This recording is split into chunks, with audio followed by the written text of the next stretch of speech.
Benarkah habaib Indonesia keturunan Rasulullah Sallallahu Alaihi Wasallam? Jadi begitu mereka dengar ada Al-Husaini, Sayyid turunan Nabi, datang ke Hadramaut, mereka nggak terima.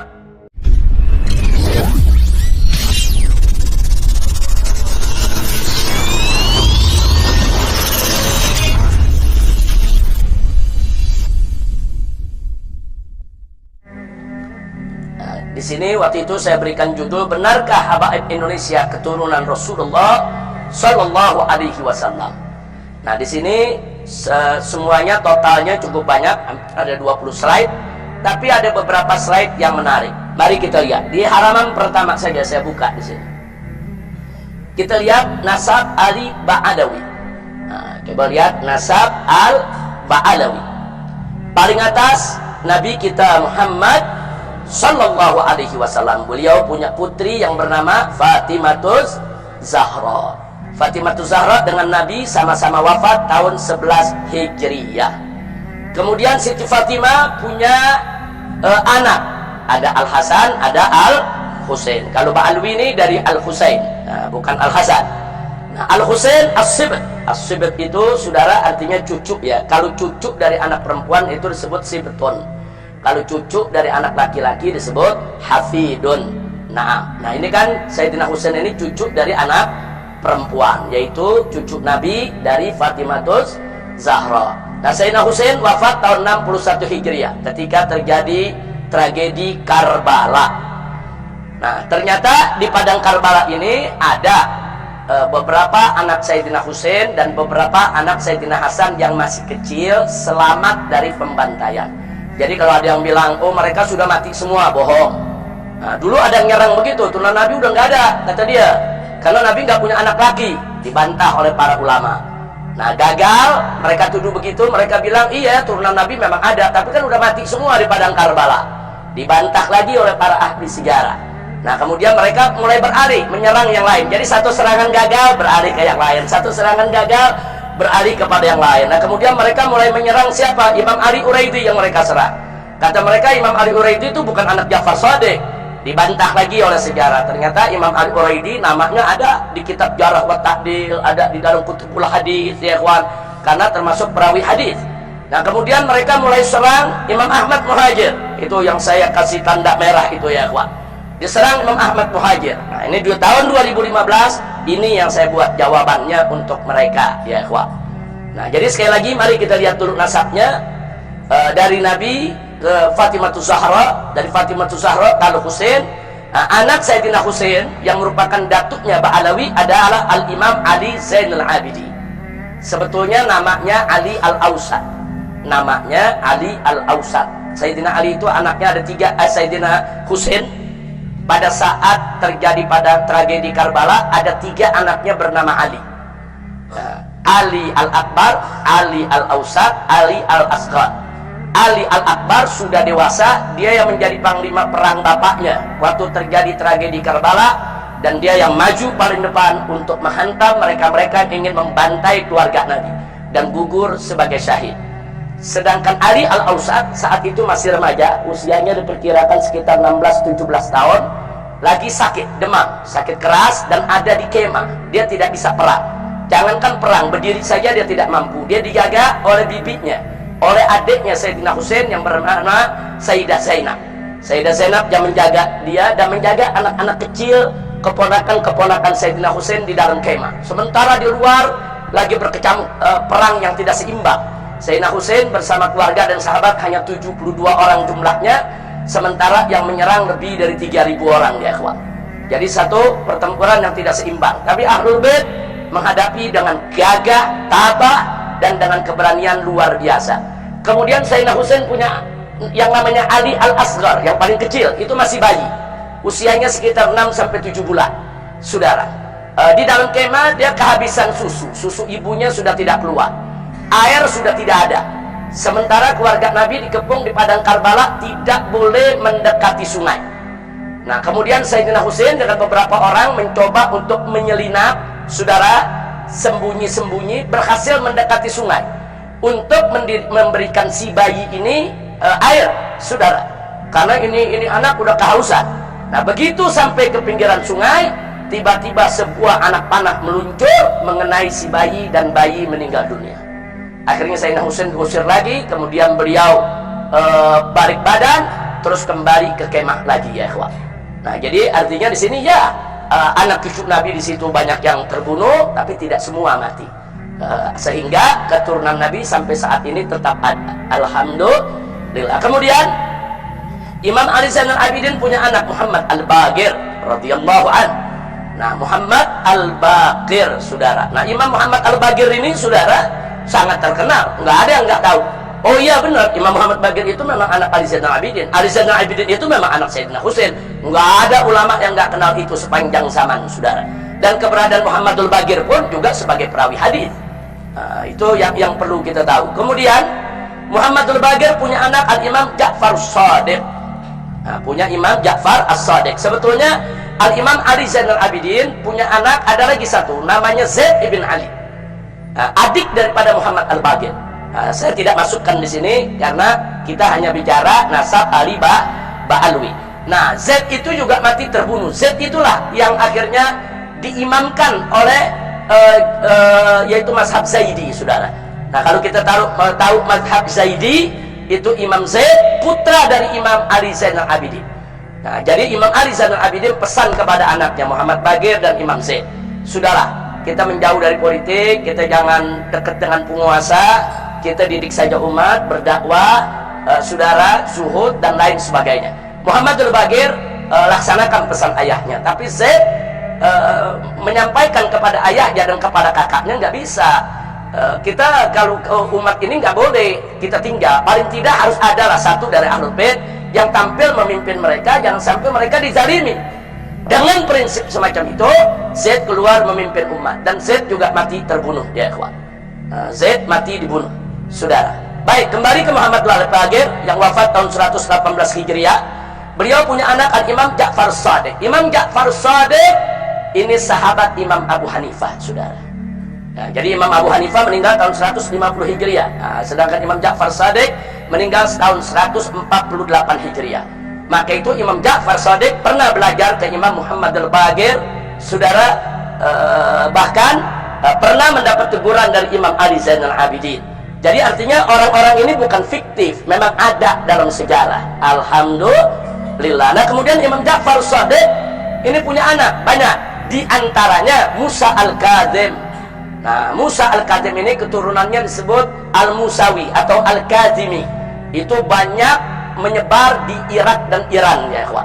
Jadi kalau kita ke Irak, ke Iran, nah ini banyak keturunan Musa Al-Kazim yang menyebar di sana, dan memang sebagian besar mereka mengikuti madhab Syiah Ja'fari, saudara. Nah, sementara satu lagi Ismail. Nah, Ismail itu keturunannya banyak di Mesir. Nah, itu yang kita sebut akhirnya muncul madhab Ismaili, saudara. Nah, tapi ada satu putra beliau yang terkecil, yaitu Al-Imam Ali Al-Uraidi. Nah, Imam Ali Uraidi ini tinggal di desa Uraid. Uraid itu nama desa, desa di pinggir kota Madinah. Nah, waktu saya pertama kali sekolah di Saudi Arabia, saya pernah berusaha untuk ziarah, dan saya dapatkan. Waktu itu saya ikut rombongan Habib Zain bin Smith, saya punya guru, rame-rame bersambungan dengan para santri. Kita ziarah ke Masjid Al-Imam Ali Uraidi, dan magamnya di samping masjid ya ikhwan. Jadi itu masih ada. Tapi beberapa tahun yang lalu, setahu saya 10 tahun yang lalu, itu diratakan oleh pemerintah Saudi. Jadi masjidnya sudah dibongkar rata, magam Imam Ali Uraidi juga dibongkar, saudara. Dan perbuatan semacam ini sangat berbahaya, karena ini kan bukti sejarah. Kalau makamnya dibongkar, nanti bukti sejarah hilang, saudara. Nah, katanya dipindahkan ke Baqi Al-Gharqad. Nah, wallahu a'lam, setahu saya dipindahkan ke Baqi Al-Gharqad. Tapi sebagaimana kita tahu, di Baqi Al-Gharqad kan nggak ada nisan yang pakai nama ya ikhwan. Nah, itu semua terjadi. Tapi alhamdulillah, saya dengan rombongan saya punya guru pernah beberapa kali, bukan sekali, kita setiap malam tertentu dalam 1 bulan datang, kita ziarah, saudara. Masih ada masjidnya, masih ada magamnya ketika itu. Nah, jadi Uraid itu nama desa Al-Uraidi. Nah, jadi Imam Ali Al-Uraidi ini juga seorang perawi hadis, saudara. Beliau inilah, saudara, yang akhirnya saudara, Imam Ali Uraidi ini punya anak bernama Muhammad An-Nagib. Kenapa dijuluki An-Nagib? Karena anaknya ini menjadi naqabatul ashraf, menjadi pemimpin para ashraf, para ahlul bait yang ada di zaman itu. Dan beliau pindah ke Irak, saudara. Jadi dikenal dengan nama Imam Muhammad An-Nagib. Wafat tahun 200-an. Beliau punya anak namanya Isa Ar-Rumi. Ini juga seorang Nagib, seorang Nagibul Ashraf. Dia seorang Nagibul Ashraf itu kalau kayak kita kepala sukunya lah, daripada ahlul bait Nabi alaihi salatu wassalam. Nah, beliau inilah yang punya anak Imam Ahmad Al-Muhajir, saudara, yang wafat tahun 345. Nah, kemudian bagaimana kok bisa sampai ke Yaman ini? Imam Ahmad Muhajir enggak lahir di Yaman. Dia di Irak, saudara, bersama ayahnya. Nah, cuma ketika beliau tinggal di Irak, terjadi fitnah Qaramitoh. Nah, tolong diingat, terjadi fitnah Qaramitoh. Qaramitoh itu kelompok Syiah yang sesat menyesatkan, saudara. Dan dia kelompok ekstrim, saudara, yang gampang betul membunuh orang yang tidak sejalan dengan mereka. Dan kelompok Qaramitoh ini yang pernah menyerbu Ka'bah, kemudian mencuri Hajar Aswad, dirampas, dan Hajar Aswad dibawa ke Bahrain. Nah, jadi dulu selama beberapa puluh tahun itu Hajar Aswad sempat tidak ada di Mekah, ya kawan. Dibawa oleh kelompok Qaramitoh. Nah, Qaramitoh nyebar di Mekah, di Irak, di mana tempat ini menyebar. Nah, akhirnya Imam Ahmad Muhajir melihat fitnah Qaramitoh itu begitu dahsyat, beliau ajak keluarganya semua dan para sahabatnya, saudara, kurang lebih ada 300-an orang. Itu rame-rame, saudara, dari Baghdad, mereka rame-rame ke Madinah, kemudian ke Mekah. Nah, pada saat perjalanan itu terjadi perampasan Hajar Aswad, yang akhirnya beliau lihat ini fitnah udah kelewat batas, saudara, di mana-mana terjadi kekacauan, huru hara, saudara. Akhirnya beliau bawa seluruh keluarga dan sahabatnya 300 orang ke Hadramaut. Nah, kenapa ke Hadramaut? Karena ada satu riwayat hadis yang menyebutkan jika terjadi huru hara di mana-mana, fa'alaika bi Hadramaut. Maka carilah Hadramaut, tinggal di sana. Kau akan dapatkan ketenangan. Nah, itu yang dipakai oleh Imam Ahmad. Akhirnya beliau masuk ke Hadramaut. Begitu masuk ke Hadramaut nggak gampang. Di sana ternyata di Hadramaut saat itu sarangnya kaum ini apa namanya, Khawarij, saudara. Ibadiyah itu salah satu sekte Khawarij. Nah, Ibadiyah yang paling modern saat ini. Khawarij itu ternyata setelah mereka dulu diperangi oleh Sayyidina Ali di Mekah, di Madinah, di Irak, mereka semua larinya ke Hadramaut, ya ikhwan. Hadramaut saat ini dikuasai oleh Khawarij. Jadi begitu mereka dengar ada Al-Husaini, Sayyid turunan Nabi, datang ke Hadramaut, mereka nggak terima. Nah, disambutlah dengan perang, ya ikhwan. Nah, jadi artinya Imam Ahmad Muhajir dengan 300 pasukan diserbu sama 1000-an lebih pasukan Khawarij. Mereka mau dibunuh. Mereka bilang karena mereka ini Khawarij ini benci dengan keluarga Nabi, nggak suka dengan keluarga Nabi, apalagi dengan keturunan Sayyidina Ali, karena Sayyidina Ali dianggap membantai kelompok mereka, karena mereka kan berontak terhadap Sayyidina Ali, ya ikhwan. Nah, jadi karena mereka sudah benci dengan Sayyidina Ali, dengan turunannya pun benci, mereka kobarkan. Itu yang disebut perang Bahrain, saudara. Jadi ada perang. Jadi kalau ada yang bilang Imam Ahmad Muhajir nggak ada, dia nggak ngerti sejarah, dia nggak tahu perjalanannya. Perang itu dicatat di Hadramaut. Dulu ada perang ini, namanya, kejadiannya di sini, yang berperang siapa. Nah, ketika itu ada ribuan Khawarij menyerang yaitu keluarga Nabi ini, saudara. Nah, begitu serang ini 300 orang. Ini kalau lihat kejadian begini, nasibnya bisa sama dengan Sayyidina Husain di Karbala atau sama dengan Said bin Ali, saudara, yang juga cuman pasukannya sekitar 300 dan semuanya dibunuh, Zaid bin Ali. Nah, kali ini, saudara, ternyata di utara Yaman itu ada mazhab Zaidi. Nah, Syiah itu kan ada Ja'fari, ada Ismaili, ada Zaidi. Nah, Zaidi ini cinta kepada Ahlul Bait. Jadi begitu mereka dengar ada keluarga Ahlul Bait datang dari Irak ke Hadramaut mau diserang oleh orang-orang Khawarij, mereka dari utara turun membantu keluarga Nabi dan terjadi peperangan yang kita sebutkan barusan, dan akhirnya mereka menang. Begitu mereka menang, Khawarij terusir dari Hadramaut. Mereka lari. Kemana mereka lari? Ke Oman. Saat ini jadi negara Oman, ya ikhwah. Negara Oman hari ini dari mulai sultannya sampai rakyatnya, saudara, itu mayoritas dipegang oleh Khawarij, tapi dari sekte yang moderat. sekte yang tidak lagi ekstrim, sekte yang tidak lagi mengkafir-kafirkan orang, yang disebut sekte Ibadiyah. Nah, jadi dulu mereka di Hadramut mereka yang kuasai. Kemudian mereka terpukul kalah. Saat ini mereka tinggal di Oman, ya ikhwah. Nah, dari situlah Al-Imam Ahmad Muhajir mulai saudara dakwahnya di Hadramaut. Sampai di sini kira-kira jelas ya. Nah, kalau ada yang mau lebih jelas lagi silakan buka saja. Saya punya video yang sudah dimuat sejak 2015 ya, Pak. Nah, dari situ akhirnya Imam Ahmad Muhajir punya anak bernama Ubaidillah atau disebut juga Abdullah. Sebagian kitab menyebut Abdullah, sebagian kitab menyebut Ubaidillah. Ini bukan kontradiktif, bukan. Ubaidullah itu kan tasghir daripada Abdullah. Seperti ada mengatakan anak Nabi laki-laki ada yang bernama Thayyib, ada juga yang bernama Thahir, ada juga yang bernama Abdullah. Padahal tiga-tiganya orangnya satu. Namanya Abdullah, julukannya At-Thayyib, At-Thahir. Jadi anak Nabi itu ada Qasim, ada Ibrahim, ada Abdullah, anak lakinya saudara. Yang Abdullah ini julukannya At-Thayyib, At-Thahir. Nah, cuman karena orang baca di hadis yang satu bilang Thayyib, di hadis yang satu bilang Thahir, orang pikir anak laki-lakinya ada 5 ya ikhwah.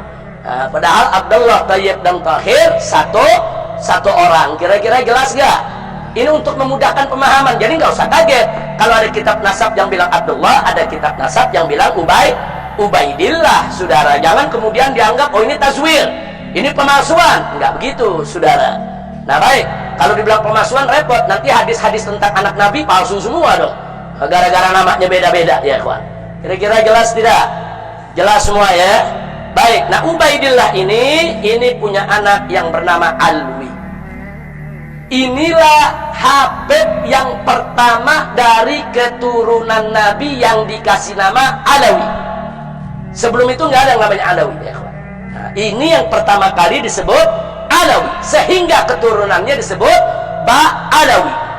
Nah, jadi Ba'alawi diambil dari nama ini saudara. Makanya di situ ditulis Alwi jaddu Ba'alawi. Ini kakeknya Ba'alawi saudara.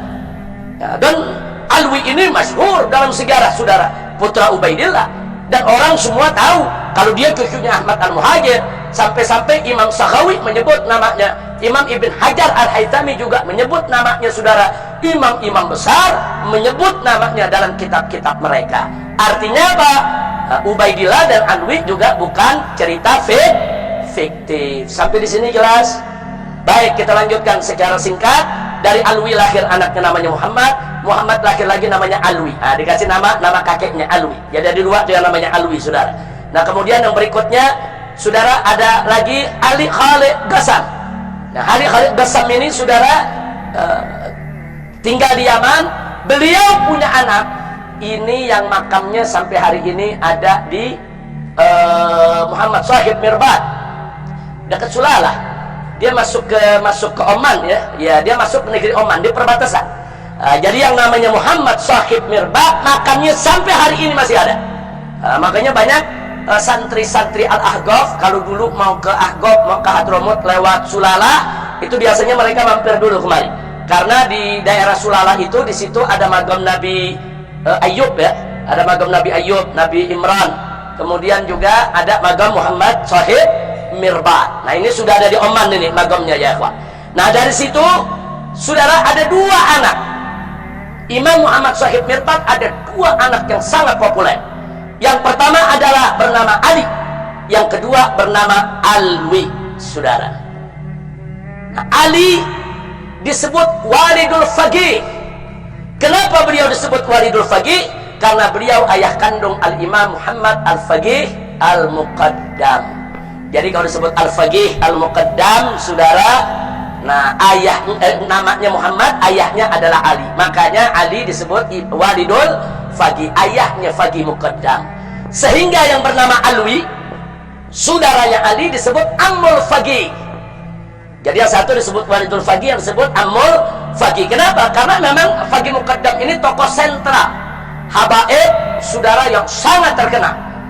Nah, kemudian mari kita lihat. Dari Al-Faqih Muqaddam itu melahirkan tidak kurang dari 75 leluhur Ba'alwi. hampir semua ada di Indonesia. Ini marganya 75 leluhurnya, 75 marga ya ikhwan. Sementara dari Ammul Faqih itu melahirkan tidak kurang dari 15 leluhur Ba'alwi, yang salah satunya adalah Azmat Khan. Nah, Azmat Khan inilah yang akhirnya melahirkan para wali Songo. Ini saya udah jelaskan dari tahun 2015 ini ya ikhwan. Nah, makanya kalau Anda baca buku saya yang berjudul FPI Dialog Amar Ma'ruf Nahi Munkar, saya cantumkan di sana nasab wali Songo secara lengkap sampai kepada Pangeran Yusuf atau yang tadi disebut Maulana Yusuf oleh Kiai Qurtubi, saudara. Sampai di situ itu nasab tercatat, saudara. Nah, jadi supaya kita tahu, inilah uraian nasab para habaib Ba'alwi dan uraian nasab wali Songo. Ternyata wali Songo dan para Ba'alwi ini mereka bersudaranya di mana? Mereka bersudaranya satu datuk di Imam Muhammad Shahib Mirba. Nah, saudara. Nah, baik. Nah, pertanyaannya sekarang, kenapa kok yang wali Songo datuknya nisbahnya ke Azmat Khan? Azmat Khan itu terkenal di India, saudara. Nah, bukan di Yaman. Di Yaman waktu itu belum lahir tuh Azmat Khan, saudara. Nah, jadi ceritanya datuknya Azmat Khan ini dari Yaman, mereka menjadi pedagang, saudara, di mana mereka melakukan perjalanan tijarah dari mulai Jazirah Arabia lewat Irak, saudara, lewat Iran, Afghanistan, sampai mereka tiba di India. Dan mereka di India, saudara, menyebarkan Islam yang dikenal dengan nama Sultan Abdul Malik, saudara. Sultan Abdul Malik ini datuknya wali Songo. Dia sebarkan Islam di India. Kemudian dia punya anak, punya keturunan, saudara. Nah, kemudian orang-orang menjuluki mereka ini Azmat Khan. Kita kalau dengar Khan itu biasanya dari mana? India. Ada Salman Khan, Shahrukh Khan. Nah, kan dari mana?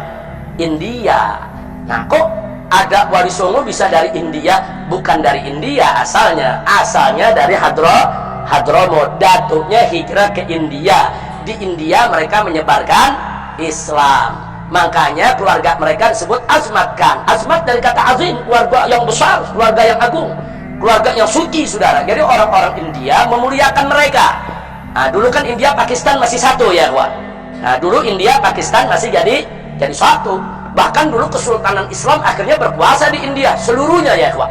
Nah, namun pada akhirnya India terbelah dua, yang Islam mendirikan negara Pakistan, yang Hindu tetap bertahan dengan negara India. Saya tidak cerita soal perpecahan itu, tapi Azmat Khan ini adalah keluarga Ba'alwi yang populer di India dan turun menurun. Dan nagobnya masih ada sampai sekarang ya, kawan. Nah, kira-kira jelas tidak? Nah, dari India anak keturunan mereka menyebar. Satu, mereka berdagang ke Malaka. Malaka kan dulu tempat perdagangan. Semua dagangnya di Malaka, Malaysia ya, kawan. Nah, dari Malaka ini mereka menyebar. Ada yang ke Filipina, di Mindanao sana. Makanya di Mindanao sana ada Kesultanan Mindanao. Tahu siapa nama sultannya? Sarif Kabungsuan. Pakai sarif ya, kawan. Sarif Kabungsuan. Kenapa? Karena mereka tuh satu tali dengan Azmat Khan ya, kawan. Jadi mereka itu bikin. Ada Kesultanan Mindanao, ada Kesultanan Sulu, ada juga Kesultanan Brunei, saudara. Jadi mereka ini menyebarkan Islam di Filipina, Brunei, Malaysia, dan mereka banyak jadi sultan ya, kawan. Nah, kira-kira jelas tidak? Nah, dari Malaka ini pula lah ada yang terjun ke pulau tanah Jawa. Kalau saya sebut pulau Jawa, maksudnya dari ujung kulon Banten sampai ke Banyuwangi sana, saudara. Bahkan sampai ke Madura. Nah, tanah Jawa ini, saudara, dulu menjadi garapan para wali Songo. Kenapa? Karena di antara pulau-pulau yang ada di Indonesia, yang paling padat itu Pulau Jawa ya, kawan. Bahkan dulu pusat pemerintahan juga kan di Pulau Jawa ya, kawan. Apakah itu dari mulai kerajaan Majapahit, sebelumnya Singosari sampai Sriwijaya ya, kawan, yang kekuasaannya sampai ke Palembang sana dan seterusnya. Nah, jadi mereka lah yang menyebarkan Islam di tanah Jawa ya, kawan. Itu satu keluarga semua. Sarif Kabungsuan yang ada di Mindanao, Filipina Selatan, keluarga Kesultanan Mindanao, Kesultanan Sulu, sampai Kesultanan di tanah Jawa, semua satu pongkol, yaitu daripada keluarga besar Azmat Khan. Kira-kira sampai sini jelas tidak? Jelas tidak? Nah, lalu bagaimana kalau yang Ba'alwi, saudara? Yang Ba'alwi, yang habaib dari Hadramut ini, saudara. Nah, yang dari Hadramut, yang 75 leluhur, mereka juga rame-rame berdagang. Nah, tapi, saudara, mereka tidak tinggal di India. Mereka juga tidak keliling Irak dan lain sebagainya. Nah, mereka menggunakan jalur laut, berlayar, sampai mereka tiba di Aceh. Nah, mereka mulai tiba di Aceh, kemudian cari tempat yang layak, dan mereka temukan Palembang. Palembang itu tempat kumpulnya habaib dari yang 75 leluhur, saudara. Nah, termasuk Habib Utsman bin Yahya, pertama terjunnya ke Palembang, saudara, datuknya. Nah, dari Palembang mereka menyebar. Ada yang ke Kalimantan, ada yang ke Sulawesi, ada yang ke Irian, saudara. Nah, mereka nyebar ke seluruh tanah-tanah Jawa di sana, saudara. Nah, jadi kenapa saat itu mereka lebih banyak nyebar, yaitu ke Kalimantan, Sulawesi, dan Irian? Karena Pulau Jawa ini udah banyak digarap oleh Wali Songo, saudara. Di mana-mana udah pada masuk Islam, saudara. Jawa Barat, Jawa Tengah, Jawa Timur udah jadi negeri Islam semua. Nah, mereka mencari tempat-tempat yang masih belum tersentuh Islam. Makanya ada yang masuk ke Sulawesi seperti guru tua Habib Idrus bin Salim Al-Jufri, saudara, yang membangun Al-Khairat hampir 1.500 sekolah yang ada di wilayah Indonesia Timur. Belum lagi saudara-saudaranya Habib Utsman bin Yahya, saudara, yaitu Habib Hasim yang menyebarkan Islam di Kalimantan. Sampai ada satu juga pangeran kerajaan Kalimantan Timur, saudara, kerajaan Kutai setelah Islam, itu juru agamanya dan pangerannya adalah dari keluarga besar bin Yahya, ya ikhwan. Nah, disitulah menyebar. Jadi artinya apa? Artinya Ba'alwi ini, baik yang dari Waridul Faqih maupun yang dari Amul Faqih, bahu-membahu untuk mengislamkan Indonesia. Saya tanya, bagus tidak itu? Bagus, saudara. Enggak ada yang perlu diperdebatkan soal itu, saudara. Memang di kalangan ahli nasab ada perbedaan soal nasab asmatkan, saudara. Memang ada perbedaan, tapi perbedaan itu nggak bisa dijadikan dalil membatalkan nasab asmatkan, saudara. Enggak. Sementara para ahli sejarah, para mu'arrikh, saudara, hampir sepakat, sebagaimana disampaikan oleh Sayyid Muhammad Diya Syihab dalam tahqiqnya untuk kitab Samsud Zahirah. Nah, dalam catatan tahqiqnya beliau sampaikan, saudara, nah, bahwa para ahli tarikh umumnya sepakat Wali Songo itu berasal dari asmatkan. Kalau mereka asmatkan, berarti mereka Ba'alwi.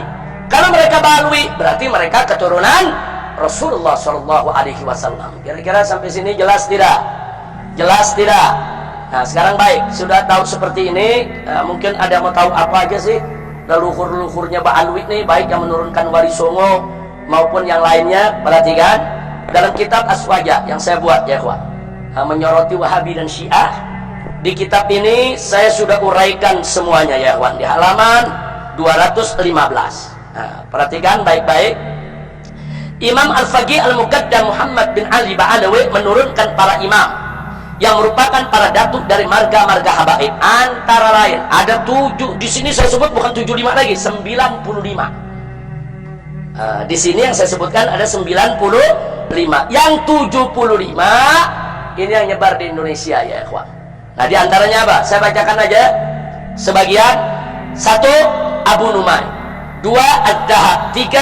Az-Zid, kemudian 4. Al-Attas, 5. Al-Idrus, 6. Al-Bahar, 7. Al-Baiti, 8. Al-Bar, 9. Al-Barahin, 10. Al-Barakat, 11. Al-Barum, 12. Al-Barakbah, 13. Al-Batah, 14. Al-Buftain, 15. Al-Ghaidi, kemudian 16. Al-Ghumri, 17. Al-Husn, 18. Al-Habshi, 19. Al-Haddad, 20. Al-Hadi, 21. Al-Hamadun, 22. Al-Hamid, 23. Al-Khindwan, 24. Al-Hiy, kemudian 25. Al-Jazirah, 26. Al-Jufri, 27. Al-Junaid, 28. Al-Jailani, 29. Al-Kaf, 30. Al-Qadat, kemudian bukan Al-Haddad, ya, lain lagi, Al-Qadat, saudara.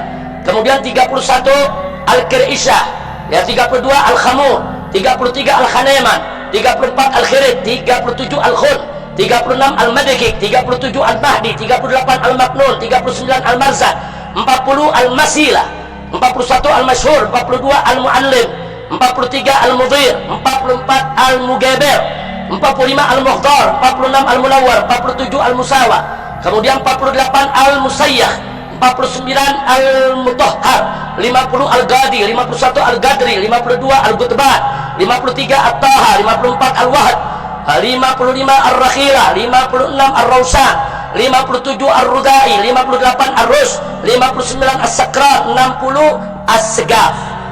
Kemudian ini disusun berdasarkan abjad ya. Ntar ada yang tanya, kok As-Segaf adanya belakangan? Berdasarkan abjad, yang A dulu baru yang B begitu. Jangan ntar As-Segaf protes ya, ini kok As-Segaf yang justru kakak paling tua kok jadi ditaruh belakang ini. Nah, jadi jangan protes dulu As-Segaf ya. Al-Habsyi juga karena hak ya kita taruh di hak ya kawan. Baik, selanjutnya saudara, ada 61 As-Sirri, 62 As-Safi, 63 As-Salabiyah, 64 As-Sabsabah, kemudian 65 As-Syambal, 66 As-Syatiri, 67 As-Syaikhan, 68 As-Syili, 69 Az-Zahir, 70 Ba'agil, 71 Baharun, 72 Bahasan, 73 Bahusain, 74 Bajahdah, 75 Basyeban. Nah, ini Basyeban ini Jawa Timur banyak saudara, kiai-kiai yang dia punya nasabnya Basyeba. Nah, tentunya saudara ini nasab-nasab yang saya sebutkan ini saudara sesuai dengan data-data yang ada dari kitab nasab. Kemudian yang berikutnya lagi 76 Basmele, 77 Ba Umar, 78 Balghis, 79 Bilfagi, 80 bin Hamid. Al-Hamid dengan bin Hamid beda ini. Ada bin Hamid. Kemudian 81 ada bin Harun, 82 bin Hashim, 83 bin Ibrahim, 84 bin Ismail, 85 bin Jindan, 86 bin Sahil, 87 bin Sumaitan, 88 bin Syaikhan, 89 bin Syihab. Syihab belakangan lagi. Yang ke 89 ya kawan. Karena S kan belakangan. Nah, kemudian 90 bin Yahya. Nah, bergandengan lah tuh bin Syihab dan bin Yahya ya. Abah Umi itu Muhammad ya. Baik, berikutnya 91 Fad'ah, 92 Jamalul Lail, 93 Maulad Dawilah. Maulad Dawilah paling tua ini. Nah, namanya di nomor 93, 94 Maula Khailah, saudara, dan 95 Syekh Abu Bakar bin Salim. Jadi kita bisa lihat itu yang keturunan daripada Walidul Faqih. Ada 95, kurang lebih ada 75 yang mereka ada di Indonesia. Bahkan perlu dicatat ya, kawan. Ada beberapa marga habaib di Yaman udah nggak ada lagi. Jadi kalau ke Yaman nggak ada ini marga. Kenapa? Karena datuknya semua dulu udah hijrah ke Indonesia. Di antaranya Barakbah di Yaman udah nggak ada. Bafaraj di Yaman udah nggak ada. Ya, jangan-jangan ntar orang Yaman bingung, ini marga dari mana nih? Karena mereka udah hijrah ke Indonesia, berkembang biak di Indonesia. Kira-kira jelas ya. Nah sekarang yang berikutnya saudara, itu tadi dari Walidul Faqih yang nomor 1. Sekarang dari Ammul Faqih yang nomor 2 saudara. Nah dari Ammul Faqih setidaknya saudara yang tercatat ada 20 leluhur. Yang tercatat di situ yang kita tulis ada 15. Ini 15 yang banyak di Indonesia bersebar ya kawan. Nah totalnya mereka kurang lebih ada 20-an, kurang lebih. Nomor 1 Aidid. Aididnya pakai D ya, bukan pakai T. Aidid pakai T. Ada Aidid pakai dal. Beda tuh. Tahu bedanya gak? Aidid pakai T PKI. Ya, Aidid pakai dal habaib. Jangan ketukar ya. Jangan ketukar, bentar, jangan dibilang habaib Aidid, wah tuh turunan Aidid semua tuh. Kira-kira jelas ya. Yang kedua ada Al-Adilala. Nah ini menarik, ada Adilala. Ini gaya-gaya India nih. Saudara, Al-Adilala keturunan memang banyak di India ya ikhwan. Kemudian yang ketiga Al-Auhaj, yang keempat Al-A'yun, yang kelima Al-Bagtin, yang keenam Al-Baiti. Al-Baiti ada yang Walidul Faqih, ada yang Ammul Faqih. Yang ketujuh Al-Bid, yang kedelapan Al-Haddad. Nah Al-Haddad di sini nih, saudara. Nah Al-Haddad. Yang kesembilan At-Ta'wil, yang kesepuluh Azmat Khan. Ternyata Azmat Khan sama Al-Haddad satu datuk gak tuh? Satu, sama-sama dari Ammul Faqih. Al-Haddad nggak masuk dalam kelompok yang tadi, masuknya Ammul Faqih. Kemudian yang berikutnya lagi saudara, yang ke-11 Ba'bud, yang 12 Bafaraj, yang ketiga Bafaqih, yang ke-13 Bahasan, yang ke-15 Bahasin, yang ke-16 Basurrah, yang ke-16 Basukuta, yang 18 bin Hashim, yang ke-19 bin Sumaid. Habib Bahar bin Sumaid ya ikhwan. Semua orang Indonesia bilangnya bin Sumit ya ikhwan. Sebetulnya bin Sumaid. Orang kalau dengar bin Sumit dianggap jangan-jangan dari Eropa nih. Iya dari Inggris nih.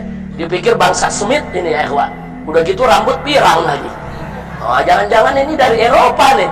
Enggak, bin Sumit itu satu pongkol tuh. Bin Sumit, Al-Haddad, Basurrah sama Asmat Khan, satu pongkol. Dan yang ke-20 bin Tohir.